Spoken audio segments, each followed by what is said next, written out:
the elderly father-in-law, who was believed to be blind and in need of care, was neglected. While my husband and his mother enjoyed themselves outside, they often left me to attend to my father-in-law while they pursued their own interests. One day, the supposedly blind father-in-law suddenly stood up. I wondered how to confront my husband and his mother about their behavior. My name is Anna. I'm 33 years old, and I want to share a real experience from my life. I grew up as the only girl among 3 siblings, adored by my dad. Despite his objections, I moved from the West Coast to the East Coast after marrying my current husband. As my dad tearfully bid us goodbye, my mom chuckled.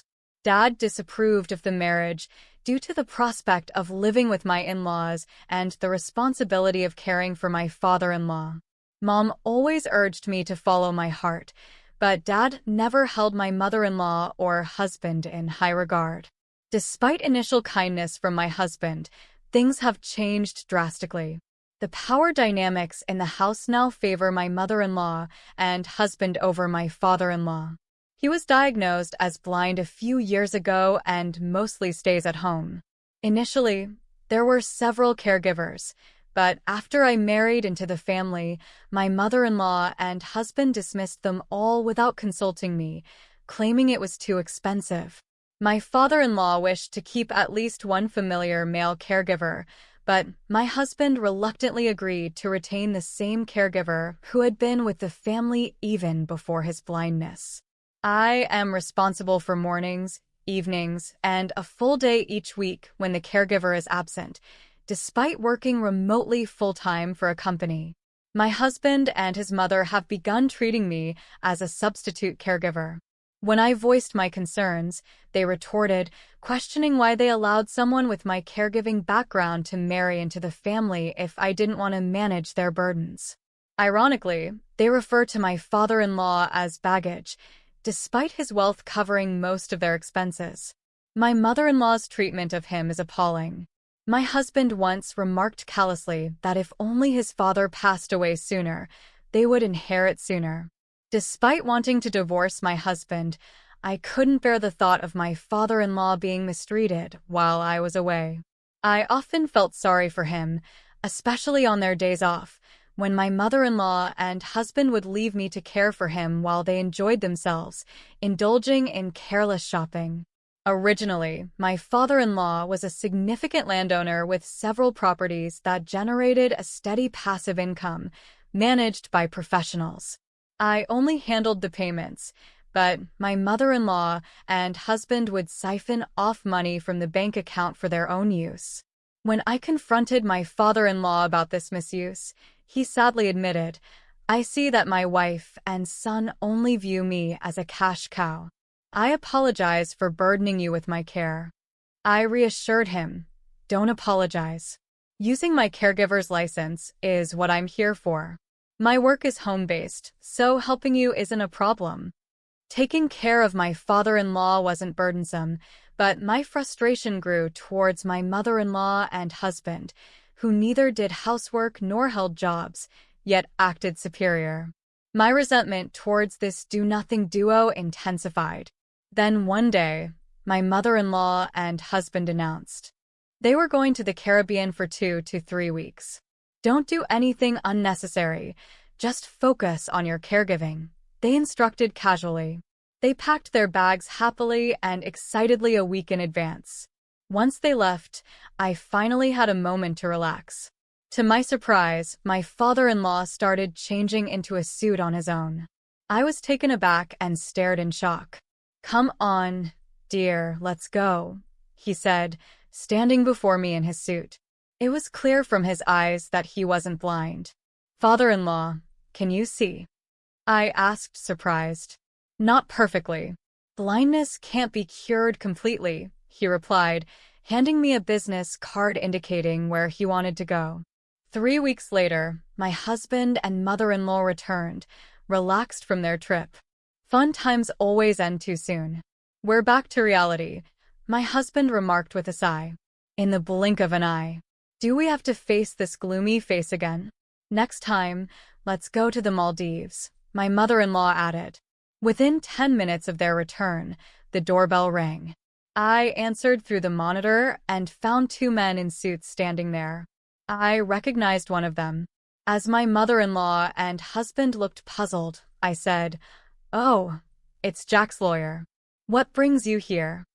To their surprise, my father-in-law walked into the living room. He guided the lawyers to chairs and sat down himself.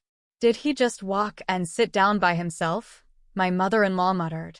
The lawyers sat down reluctantly, looking at my father-in-law quietly. He called me over, and I took a seat next to him. "Today, I've set up this meeting for 3 reasons," he began. "The first one is about your husband's affair." Saying this, he pulled out a photograph from an envelope. In it, my husband, mother-in-law, and an unfamiliar woman were captured intimately. "Who's this woman?" my father-in-law asked calmly. Neither my husband nor my mother-in-law said a word in response.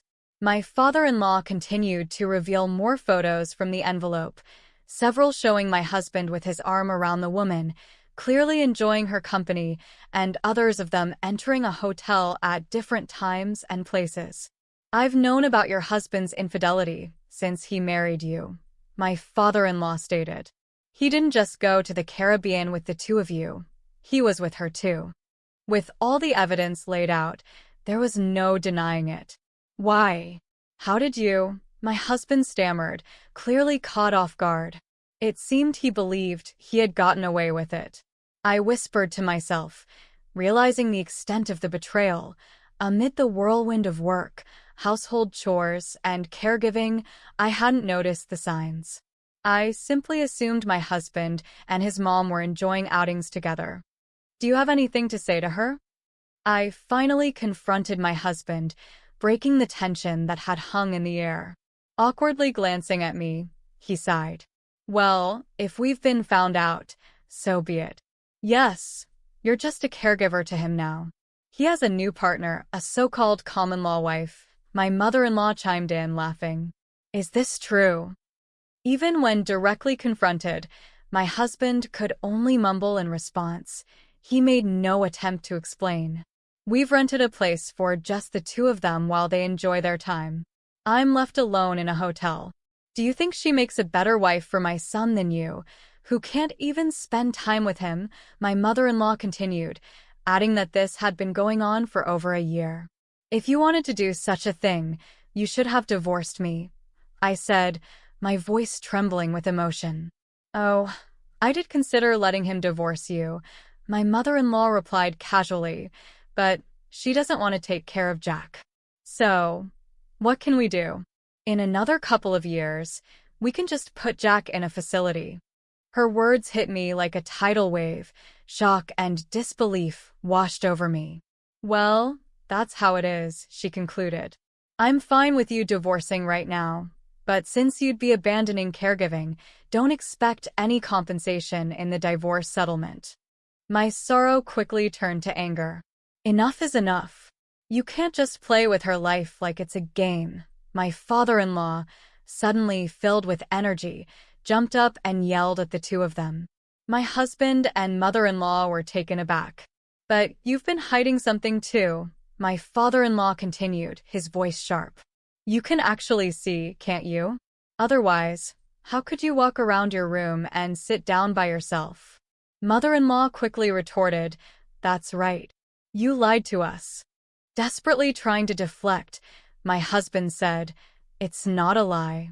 I did go blind, but it's partial blindness. I'm not completely blind. I've been undergoing treatments, and right now, I'm at an intermediate stage." "Why, then, did you pretend you couldn't see?" Father-in-law pressed. "Why let everyone assume that on their own?" The room fell silent, the tension thick in the air as everyone waited for an answer.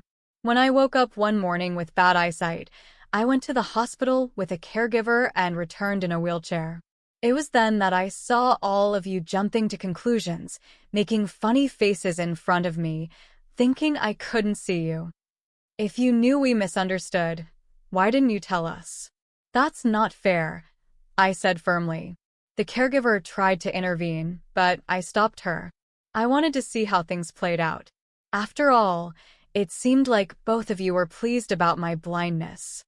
At those words, both my husband and mother-in-law looked away. It hadn't even been a month since my father-in-law's blindness when I married my husband. All I had heard from him was, "My father is blind."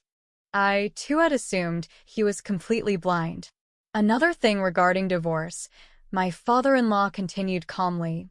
"What my daughter-in-law and my son decide to do is up to my daughter-in-law. If needed, I can introduce you to a lawyer, but the divorce I'm talking about isn't between the two of them, it's between you and me." Father-in-law stared straight at my mother-in-law as he spoke. "Divorce? Who does that?" My mother-in-law responded incredulously. "If that's the case, let's talk about the last point," he said, ready to address the next revelation. "I want my money back," father-in-law declared abruptly. It turned out he had been giving mother-in-law a living allowance every month. However, thinking that the blind father-in-law wouldn't notice, mother-in-law had dipped into other savings. Worst of all, it was from the inheritance left by father-in-law's father. "You always had a tendency to lavish yourself with money. That's why I arranged for a set amount to be transferred to you through the home caregiver," father-in-law explained calmly. "But knowing you, I thought you might spend from other sources when you learned about my blindness. That's why I kept separate accounts for my earnings and the inheritance." A year later, when father-in-law checked with the bank, he discovered that around $60,000 had been spent in just that year alone. $60,000, father-in-law exclaimed, astonished. It's unbelievable that mother-in-law could waste so much money every month. If I had that kind of money in a year, I wouldn't even know what to buy. But for mother-in-law, with her spending habits, it seems like pocket change. "I can't possibly pay that back," mother-in-law retorted defiantly. "Plus, it's my money too, right? Whether it's inheritance or whatever, I can use it as I please." "You don't understand inheritance law," father-in-law responded firmly. "Even if we divorce, that inheritance won't go to you. If you can repay that money all at once, I'll let you stay and not proceed with the divorce. But if you can't, consider that $60,000 as property division and quietly agree to a divorce." The real estate owned by father-in-law and mother-in-law had also originally come from his father's inheritance. Therefore, mother-in-law could have a claim in a property division. "But Dad," I began, realizing now how wrong I've been all this time, "I want to change. Can you please forgive me for everything?" My husband desperately clung to his father's feet. "Daughter-in-law, what will you do? Do you still want to be with this lazy cheater?" father-in-law asked, looking at me. "No, I've come to see the light. I realize now how foolish it was to tolerate him just because I loved him," I replied firmly.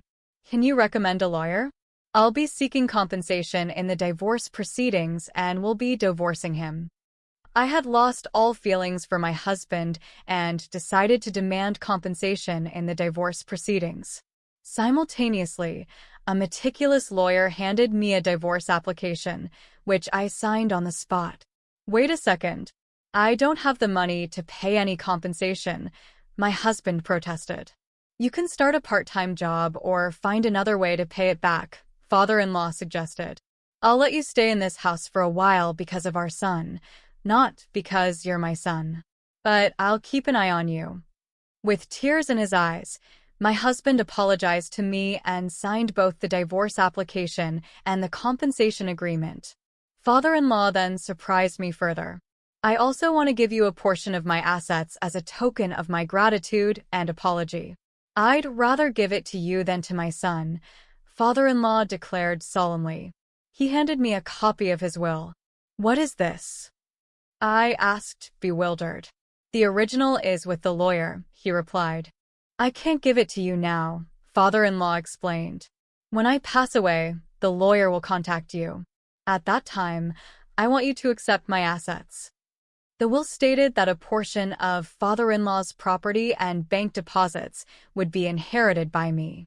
I can't accept this, I said, feeling overwhelmed. I've only been with your family for just over a year. I haven't done anything special to deserve this from you, I protested. No, that's not true. You stood by my side and tried to protect me, even when they said such terrible things, father-in-law replied with a gentle smile. Why are you giving it to that young woman? I've been with you for many more years, mother-in-law interjected angrily. Quiet. What have you done for me? Father-in-law retorted firmly.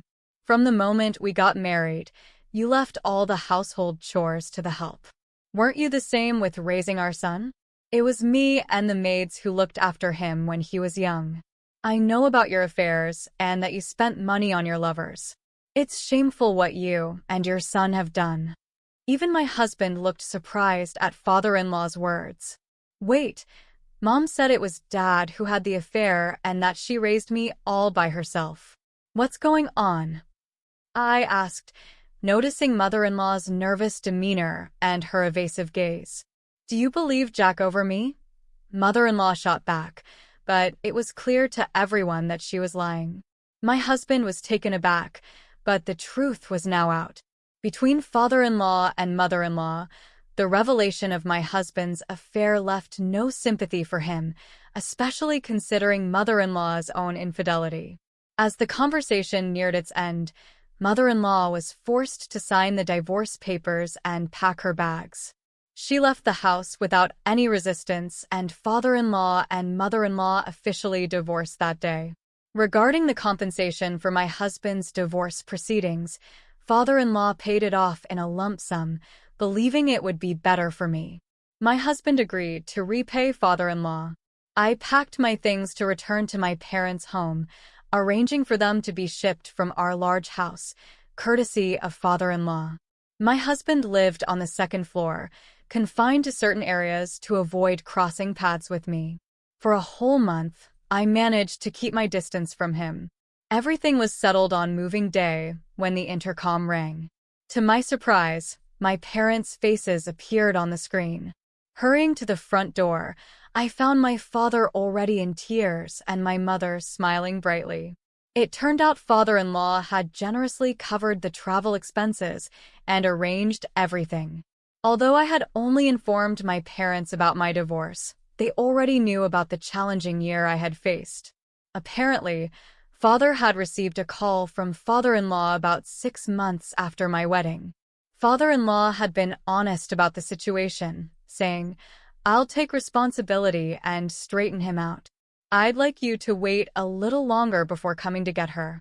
After hearing everything, from mother-in-law to my husband to father-in-law, father understood that simply telling me to come back wouldn't be enough to convince me. It's hard for anyone to accept infidelity claims about someone they love, especially without evidence or valid reasons. So he chose to trust father-in-law's judgment.